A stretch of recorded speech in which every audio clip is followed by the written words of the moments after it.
Hey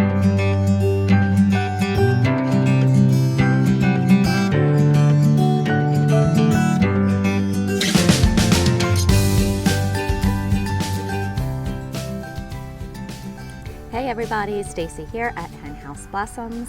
If you are new to my channel, welcome. I am a first-year cut flower gardener, making all the mistakes so you don't have to. The purpose of this channel is for me to kind of document my first year doing a cut flower garden. A, for my reference for next year when I do this again, because I will do this again. And B, because I just thought there were a lot of videos out there that kind of said how to start it, how to harvest it. And I didn't feel like there was a whole lot of in-between and kind of failures and triumphs along the way. So this is my documentation of my cut flower garden, all my failures and all my triumphs. Welcome to my channel. It is July 4th. It's going to be super hot today.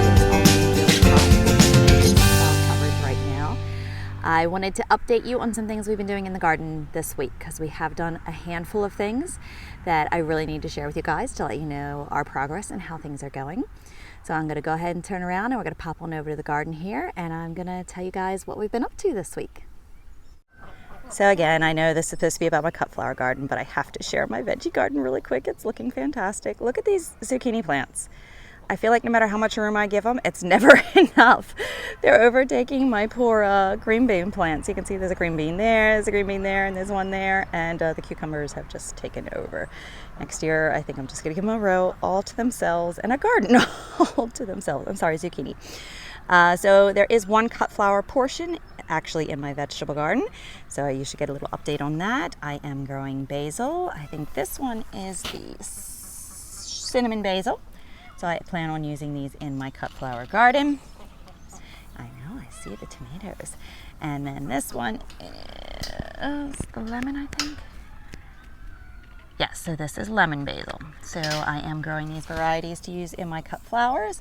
They get these cute little buds at the top, and you can see the cinnamon basil gets these purpley flowers on the top. Now, if you were growing basil to actually eat, you would not want them to flower because that actually gives the basil a more bitter flavor.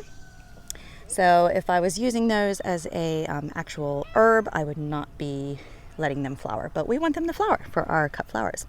So here is an update of the first bed. Again, I have not filled in these extra spaces with anything else. I just don't know what I can put in this late in the season and still get production. So here is a great example of the difference between a cut flower variety and a more home variety. So you can see these snapdragons are cut flower snapdragons. They've got some significant height to them. Oh, I'd say about 1.5 feet. Whereas these guys, which is again one of the first intakes I made, I bought the wrong variety. These are more intended for a home garden purpose because they stay nice and small and compact. So yes, buy cut flower varieties. No, don't buy these varieties. So pay attention to the height that your plants are going to be getting. I want to say these guys actually said they would get to be about 1 foot tall. These guys might have gotten that much height to them. I'm actually going to keep these guys out here because they have been getting some pretty tall stalks that I can use, but great example of the differences in the varieties. Our dahlias, these guys are doing fairly well as well. I have gone in and let me get to the other side so you can see without my shadow. So the dahlia tubers that we put in, they are obviously coming up and doing fantastic. One thing I did do this week is I came in and pinched them off. So you can see there's my initial stem. I went ahead and pinched that. And again, what that is doing is encouraging the plant to produce more growth. So pinching it off here, this stem is going to stop, but now you can already see way down in there, we're going to get more growth coming off the sides. So we are going to get a much bushier plant. So I've gone ahead in and done that to all of the dahlias that I started from tubers. You can see that there. So that's going to encourage a lot more growth in the plant. Something else I'm starting to experiment with, I saw a video A gal was saying with your dahlias to go ahead and disbud the little side shoots. So you can kind of see I did it in here on this one. So you have your stem that comes up and you have a main flower on it, but then you'll notice that it gets the little side shoots off here. What that is doing is taking away the energy that the plant is having to put into 3 buds on one stem and putting it all into one. It makes perfect sense, so I'm going ahead and giving it a try on my dahlias, because again, this is all an experiment for me. I have a little butterfly buzzing around here. Oh, gonna come over for a visit. Hi. Things like that make me happy. Okay, so sorry, squirrel distraction. So this is all an experiment for me. I feel like everything I'm doing now is just going to help with next year's flower garden to be hopefully even more successful. So I will give you updates on how that's going. Hopefully that'll encourage these guys to get a little longer growth to them and produce some much larger blooms. So I will give you updates as we go along with that. But come in here and see some of our dahlias. If we have a little friend on there. Hi, friend. I have to say these guys are starting to get a little bit more length to them. They're looking pretty fantastic. Again, some of these varieties I'm just not as crazy about. So next year, should I pull these tubers, I might relocate them to somewhere else. Maybe my front flower garden. Okay, moving on. Cosmos. Ugh, finally bloom on the cosmos. I feel like these guys took absolutely forever to come up. But now that they are starting to come up, you know, we are seeing substantial little buds on these guys. This guy might open up later today. It looks like we might have some pretty color on that one. I came in yesterday and harvested some of these little yellow ones. They're so sweet. They're so lovely. So something else you noticed I've done is I have added a second layer of netting to these guys. They're finally getting to a pretty substantial growth. I want to make sure they get well supported. Aiden and I came in yesterday and we added a second tier of netting on these guys. I also added additional supports here. I originally only had that one and that one, but it really looked like the netting could afford to have a little bit more support. We added another one in there. So cosmos are doing pretty good. I'm really excited to see these guys blooming and growing. All right, moving on over to the zinnia beds. Again, these guys are doing pretty good. These guys are supposed to get a lot taller, so I'm really hoping the more I cut on them, they're gonna start getting taller. You can see I am getting a little bit of a taller stem here. But I'm still, yeah, those are getting really tall. I'm still getting more than enough off of these guys that I'm cutting them and using them. I have Quinn out here this morning with me. The pink flowers out front, they're so bright, it just looks like white. Oh. So we definitely have a lot of tall growth. Oh, we have a very tall little guy in there. These are definitely binary giant zinnias. Again, once again, you can see the difference between cut flower varieties. These guys are getting nice and tall versus the, I know, aren't they pretty? Versus the more intended compact home variety zinnias. Again, I made the mistakes so you don't have to. However, we came in a little while back and planted in between all of these cut flower variety zinnias. So as these guys grow, hopefully they will end up overshadowing these guys. It's okay if it happens. Again, all an experiment. The one thing I have been doing, excuse me, as these guys are getting tall enough, again, just like the dahlias, I'm coming in here and pinching them off. So you can see here is the original stem. Once it's been pinched off, now we have extra growth coming out this way. And those I'm just kind of monitoring as they seem to get tall enough for the pinching. I go ahead and do that. But in general, these guys are still getting long enough. Oh, gracious. I just scared off a little butterfly. There is so much life on these guys this morning. They're absolutely loving it. Again, I have no idea how I did this, but this one, even though it is, I am pretty sure that one is the exact same variety as that one, this one's getting massive.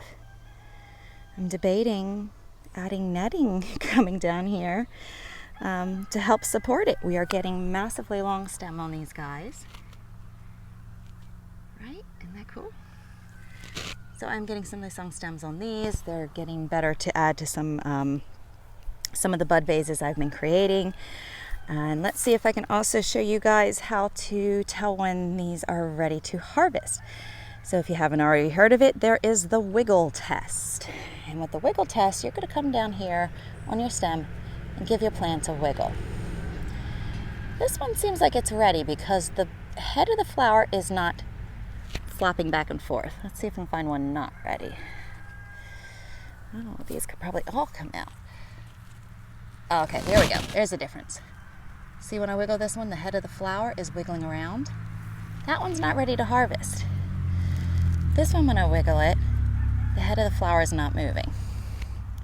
So I might come in this evening and go ahead and harvest that guy to bring in and enjoy. So that is a general update on what's going on with the zinnia bed.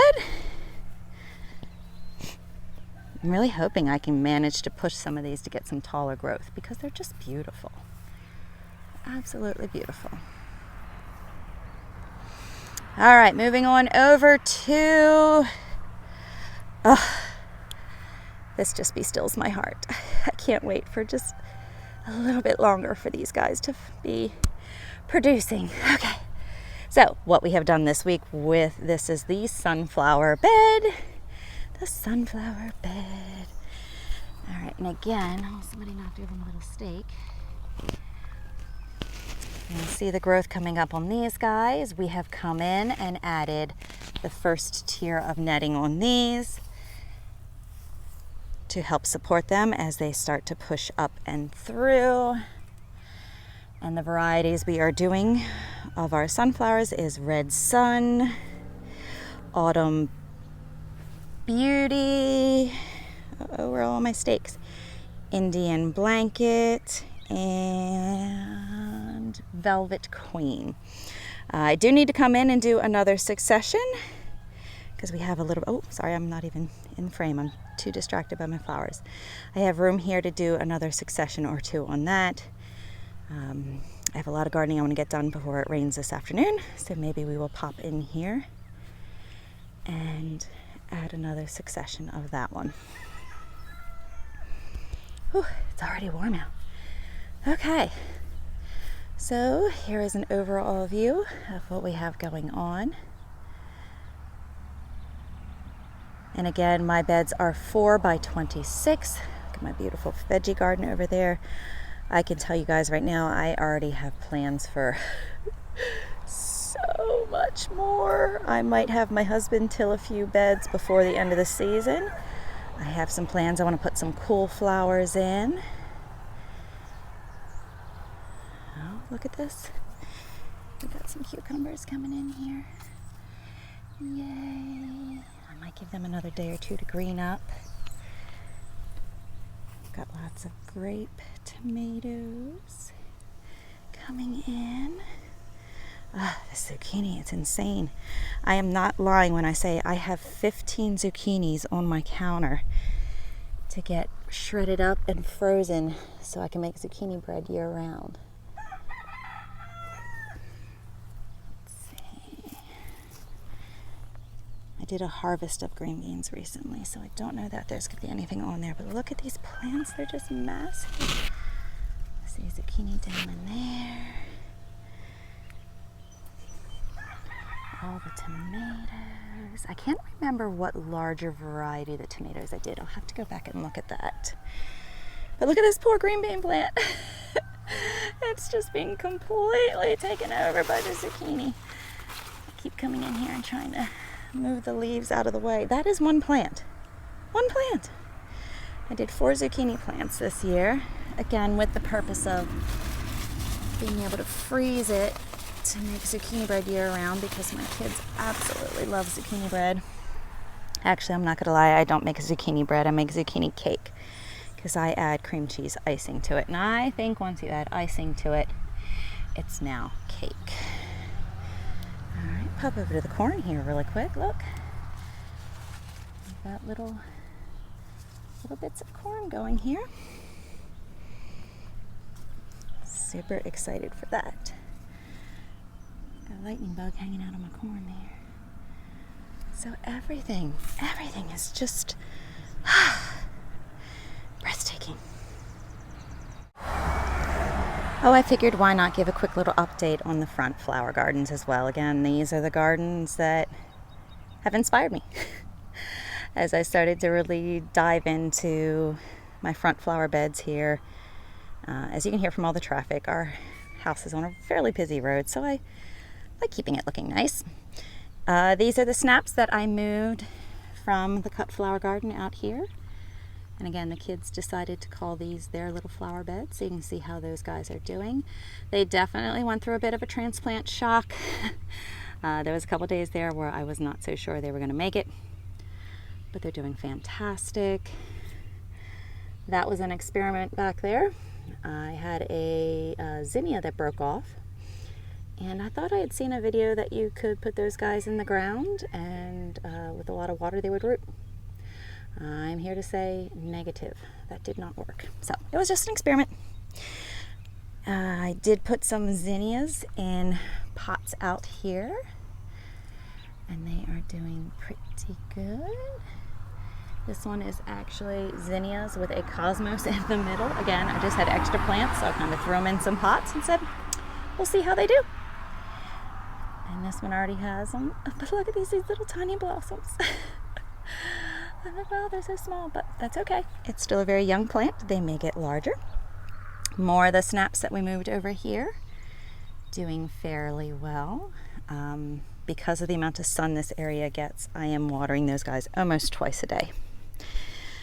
We have some marigolds out here. My Nana plant, I think that one's kind of officially done blooming, although I don't know, it's got some new buds there. My stone crop, I think, yes. This is the second year for this plant, and it's doing fantastic. If I remember correctly, I think this one has pink buds to it. Super excited about that. I have some daylilies here. I did a little cleanup on my daylilies yesterday, so they don't look quite as bad. I try and get in there and get all the dead out of the bottom. More snapdragons in the front here. This little guy, I think it's a super, yeah. It is a Conga Diva Orange. Calabrecula. I can't remember. It was just pretty, and I was trying to get some more color up here. As you can see, it's doing pretty well. My rose bush is on a slight hiatus, and I am also leaving this guy as a sacrificial bloom. We do have the Japanese beetles pretty bad this year. Hindsight, I will be treating this fall. I'm letting this one go. I'm letting them have it. They're kind of at the end of their life cycle, so they should be seeing them leaving soon. Oh my gosh, yarrow plant, which I tried to stake it up a little bit because it was just flopping over everywhere. Actually, I should come in and go ahead and cut all that off and hang that to dry, but one of the beds that I want to do as a perennial bed, I'm going to do the whole bed in yarrow. I just love it. It is just so pretty. The little buds are so sweet. It actually has a really good vase life, and they come in a variety of colors. And you can see the color changes, like when it first comes out. The color will be very vibrant, and then it kind of goes to more of a pastel-y, and then it just like whites over almost.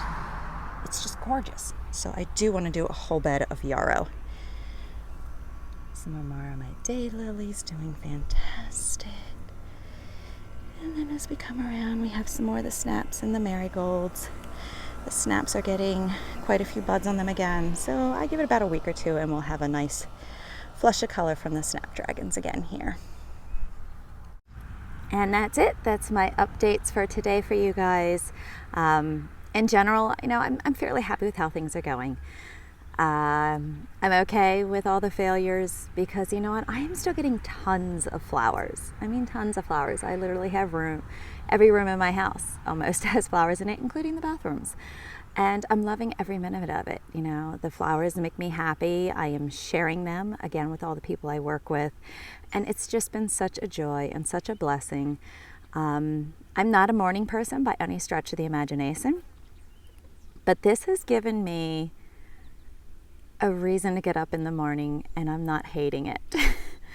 You know, I'm trying to get up a little earlier in the morning, especially on the days I'm working, because I know I got to get out, do some watering. If I'm going to do any harvesting in the morning, I'm going to go ahead and do that as well. It's giving me a reason to get up in the morning, and I'm absolutely loving it. I have gone ahead and created a Facebook as well as an Instagram. You can find me over at Henhouse Blossoms on either one. You can find a lot more of my little daily updates of what's going on in the garden. Not so much the lengthy videos I'm doing here, giving really in-depth updates on what's going on. So if you go ahead and follow me on either of those pages, I like to share my the daily vases I'm putting together, so you can see, you know, what the fruits of my labor are producing. So go ahead and check me out over there. I hope everybody is having a happy and safe 4th of July, and I will see you guys in the next updates. Bye now.